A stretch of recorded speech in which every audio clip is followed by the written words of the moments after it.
नमस्कार, मैं हूं कुमार गजेंद्र। जनपद ऑन द स्पॉट में आपका स्वागत है। हमारे एक दूसरे social media platform podcast with Kumar Gajendra में भी आपका स्वागत है, जहां आप हमें सुन सकते हैं। हम आपको बड़ी दिल्ली के अंदर बड़ी जरूरी खबर बताने जा रहे हैं। अरविंद केजरीवाल सरकार पूरी तरीके से फ्लॉप हो चुकी है। सरकार जब आई थी तब से लेकर अब तक इस सरकार ने यह अपना इतिहास बना दिया कि इस सरकार ने कोई काम दिल्ली के अंदर नहीं किया, या यूं कहें कि दिल्ली बुरी तरीके से व्यथित है। एक बड़ा मामला यह है कि देखिए, जो ऐसे विकलांग जिनका कोई नहीं है, जो या तो आंखों से नहीं जिनको दिखता है, जो दिव्यांग है, या हाथ पैरों से किसी तरीके से और उनका कोई नहीं, ऐसे बच्चों को रखने के लिए दिल्ली सरकार का समाज कल्याण विभाग आशा किरण होम्स के नाम से शेल्टर होम चलाता है। और यह आशा किरण जो शेल्टर होम्स हैं, दिल्ली सरकार के बुरी तरीके से फेल हो गए।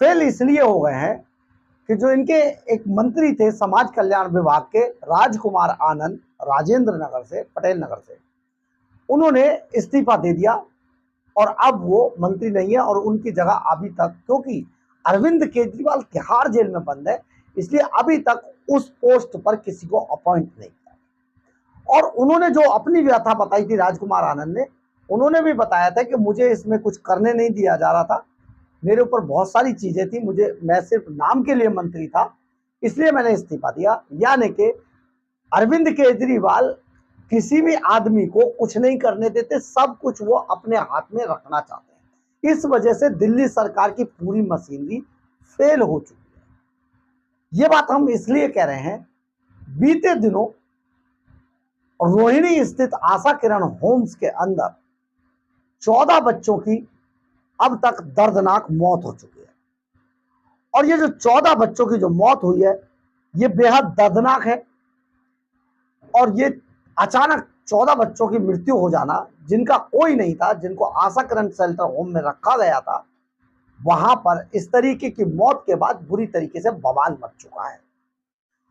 आशा किरण होम में रह रहे 14 लोगों की मौत की खबरों पर एलजी वीके सक्सेना ने भी संज्ञान ले लिया और उन्होंने न केवल इस मामले में चीफ सेक्रेटरी से रिपोर्ट मांगी है, बल्कि दिल्ली सरकार के सभी प्रमुख विभागों द्वारा पूरी दिल्ली के अंदर चलाए जा रहे सभी शेल्टर होम्स की स्थिति पर एक रिपोर्ट पेश करने को और इनके संबंध में एक श्वेत पत्र जारी करने का निर्देश दिया है। इसके लिए अलग अलग समय सीमा दी गई है। इस मामले में एलजी के प्रधान सचिव आशीष कुंद्रा के माध्यम से शुक्रवार को चीफ सेक्रेटरी नरेश कुमार को भेजे नोट में बताया गया है कि मानसिक रूप से बीमार मरीजों की देखभाल के लिए दिल्ली सरकार द्वारा संचालित आश्रय गृह यानी कि आशा किरण होम में भर्ती मरीजों की मौत के मामले में अचानक बढ़ोतरी हो गई है।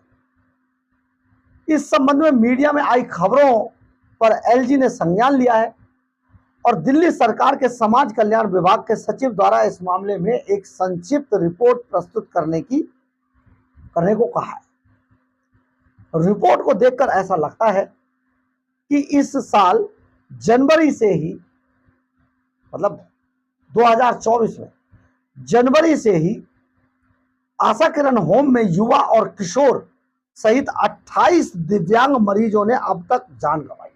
अब तक 28 मरीजों की जान जा चुकी है यहां पर जो भर्ती थे। वहीं अकेले जुलाई में 14 बच्चों की मौत हुई है। एलजी ने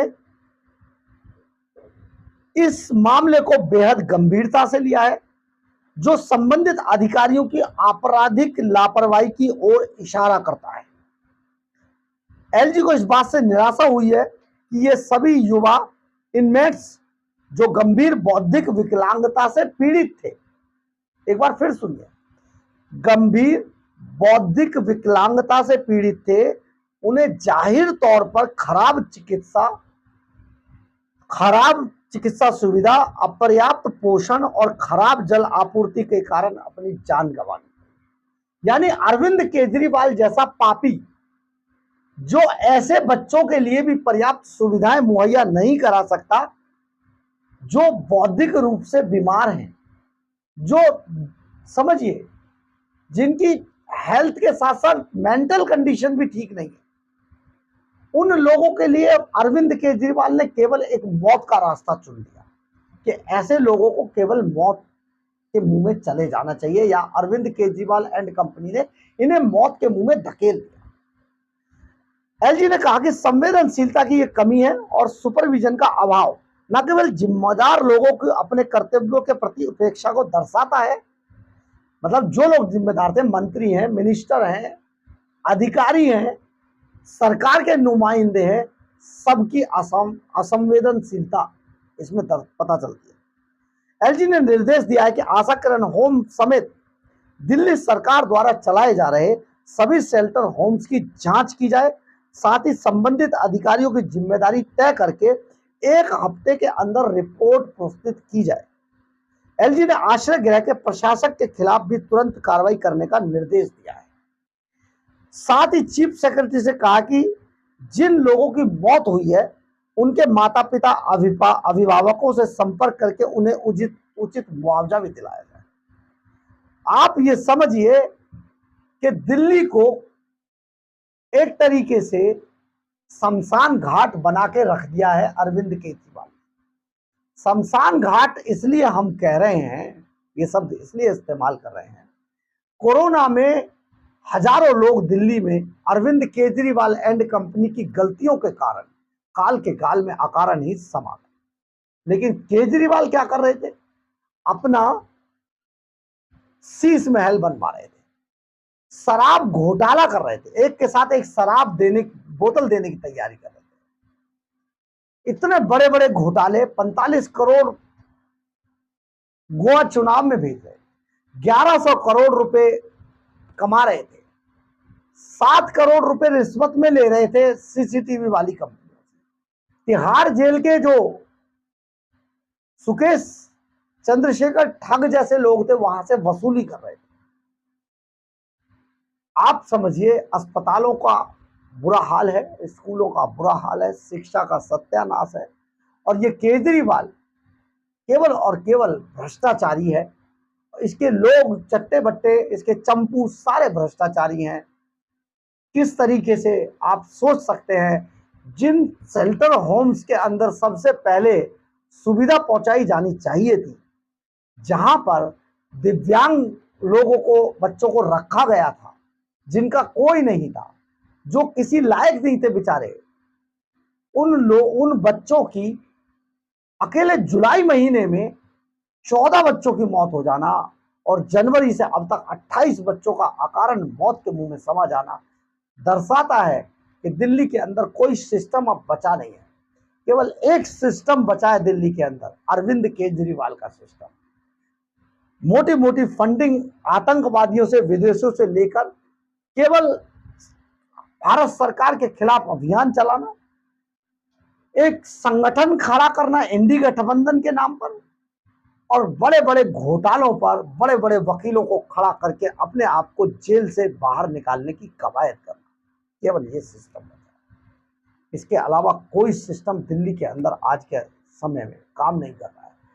दिल्ली की जनता को, गरीबों को, मरीजों को, बच्चों को, स्कूली बच्चों को, सबको भगवान भरोसे छोड़ दिया गया है, क्योंकि केजरीवाल ठग है और उसने दिल्ली को लूटा है। ये लुटेरा तिहाड़ जेल में बंद है और तिहाड़ जेल से बाहर निकलने के लिए फड़फड़ा रहा है। लेकिन आप लोगों को सोचना होगा कि दिल्ली की व्यवस्था आपने कैसे लोगों को किस गलती के कारण की, बुरी स्थिति में है। बहरहाल अगर आप हमारी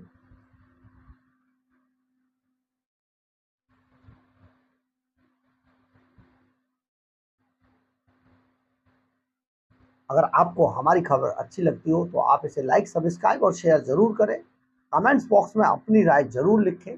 इससे हमें बहुत बहुत बहुत ऊर्जा मिलती है। जय हिंद, जय भारत।